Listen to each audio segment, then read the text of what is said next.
And that's going to be where your marksmanship drills come in. So as you get your firearm, that's what's going to help you to understand how to train. You're going to study how to train for your particular application. If you're military, then they're going to have drills already for you. There's going to be plenty of things for you to study. If you're a competition shooter or a trap or skeet shooter, there's going to be certain drills that you're going to run. There's going to be certain drills that you're going to run at home for home defense. You want to learn your individual home. If you got multiple places, if you're training for conceal and carry on your person or in your car, you need to train for these types of things. They're all different types of scenarios. So with training marksmanship drills, basically what you're going to do is when you're at the range or when you're dry firing at home, you're going to practice based on scenarios. These scenarios are then going to build your instincts so that you can adapt your instincts in an actual live situation. That's not to say that the scenarios you create are ever actually going to happen, but it's best to increase your muscle memory and other mental functions that are going to help for you to instinctually do certain things instead of sitting there guessing and getting frozen in a whole mental paradigm of fight and flight. You want to make sure that you're in the fight. Some other positives that come with running drills is also your gear testing. Understanding that not only your firearm itself needs to be tested so that you can understand its shortcomings and make sure that it's continuously working and the right one for you, but also you get to learn the limitations of that firearm and the equipment that you use with that firearm. Oftentimes, no matter what your firearm application is going to be, you're going to have gear, you're going to have holsters, you're going to have all different types of things. You need to find out what works best for you, because a holster that works good for somebody else may not be the one for you. And also, you may have a bunch of gear. I notice people all the time, they get all of this money and they start building ARs and all these guns and they got all these ridiculous things on there that don't even fit their purpose. So it's best to take your gun out there and run through your scenarios. So you know that all those extra little toys and widgets and gadgets and all the extra crap that you guys are loading on your guns are actually going to be functioning for you, how well they function. You're going to find out the difference between a $70 or $25 red dot sight versus a $200-300 one. It's a whole lot of things that are going to come out only through marksmanship drills. So make sure that you guys train. Next up, we have the 6 physical disciplines of firearms. And this is talking about what to do when you actually have a firearm in your hands. These are the most important physical steps to follow to make sure that you're getting the best out of your firearms experience.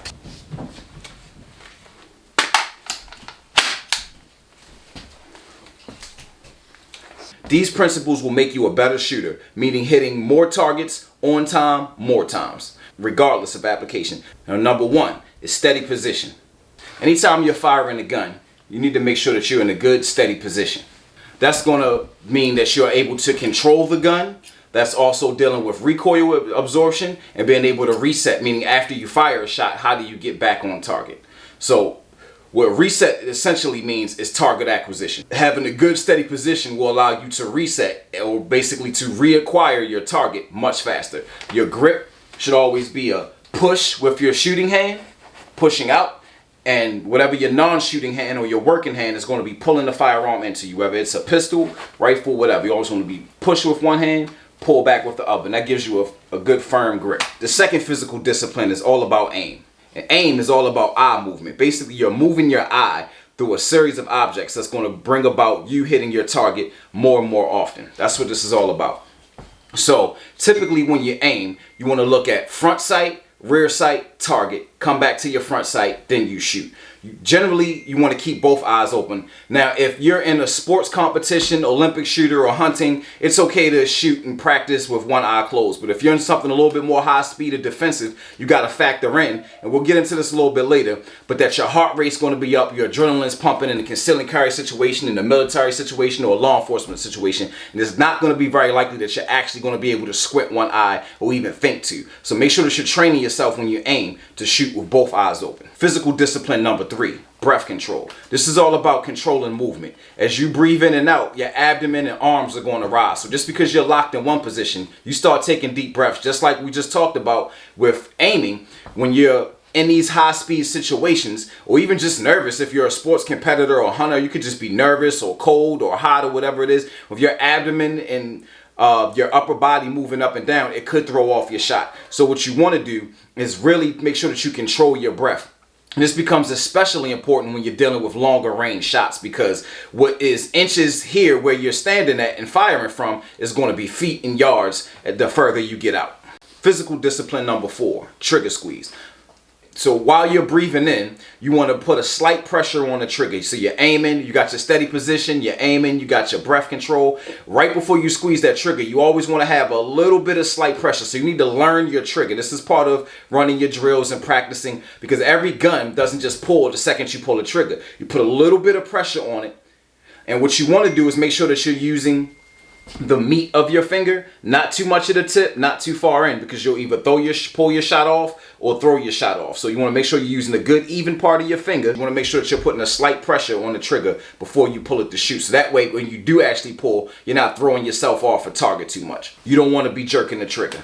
Physical discipline number 5, internal control. And this is what we're talking about when we talk about internal control. It's like remembering that you're breathing and keeping the mindset that I need to reset my shot in case I need to fire a second one. You're in a conceal and carry situation or a law enforcement situation, there's bystanders by. You don't get to just pop off all wild and just throw shots anywhere just because you aimed the first shot. You need to continue to aim. You need to stay focused. You need to stay in the situation. You need to continue to have your situational awareness even once the shots go off, because it's loud. It's right by your ear. You're probably not going to have time to put earplugs in unless you're in a low stress situation like a gun range or a shooting club or something like that. But if you're out there in the real world in a defensive situation, you're not going to have time to pop your earplugs in, put some Vaseline on your face and take your earrings out. You ain't got time for that. So what you need to do is be prepared, be ready, and have the internal fortitude to say, okay, I'm in this. I'm staying focused on the principles. I'm stacking the principles on top of each other, which we'll get into in a little bit.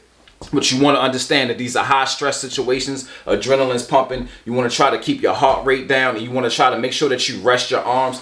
If you're holding it up like this or up like this, go ahead and give yourself a break. This is what low ready is for, so that you can kind of give your arms, your upper body a little bit of time to relax, because you will get fatigued out here. So our final 13th principle, and also our final physical principle, is external control. There's certain other factors that come into shooting that are going to come from the outside environment or from your outside physical. So let's start with the physical first. If you're out of shape, you're not going to be the best in a conceal and carry situation. You could be a quick little gunslinger, right? 7 to 10 seconds, okay, right? If you're overweight and out of shape, you could probably get that in without running out of breath. But what happens when there's multiple shooters? What happens when you got to get up and run? What happens when you got to move fast? And you definitely, that type of stuff can work good for at the range and stuff like that. I see guys all the time, 300, 400 pounds sitting at the range. But I have to question, if these are defensive situation, or let's say a zombie apocalypse or a military or law enforcement situation, these guys are going to be out of the cut.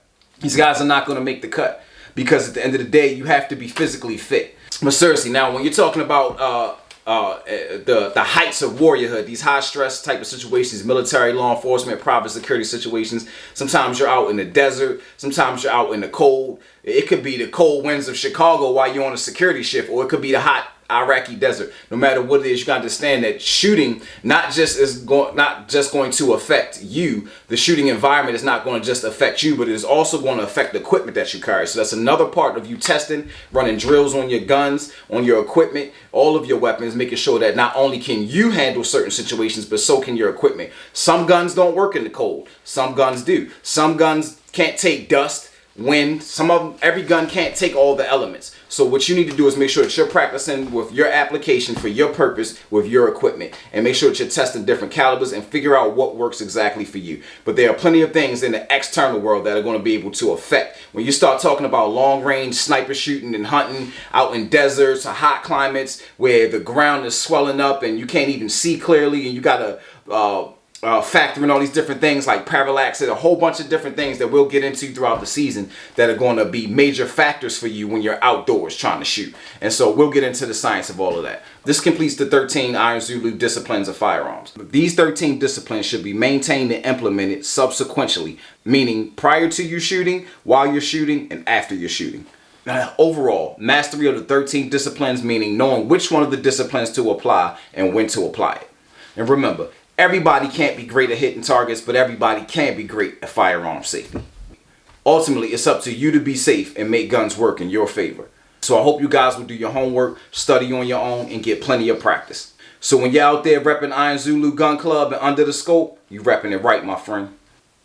Well, that's it for the first episode of Under the Scope. I'd like to thank you for joining me and allowing me to share my perspective. I'm your host, Amini Nagas, aka 300 Blackout. I'll see y'all on the next one as we take a deeper look under the scope. Don't forget the thumbs up, like, share, subscribe, ask questions, drop comments.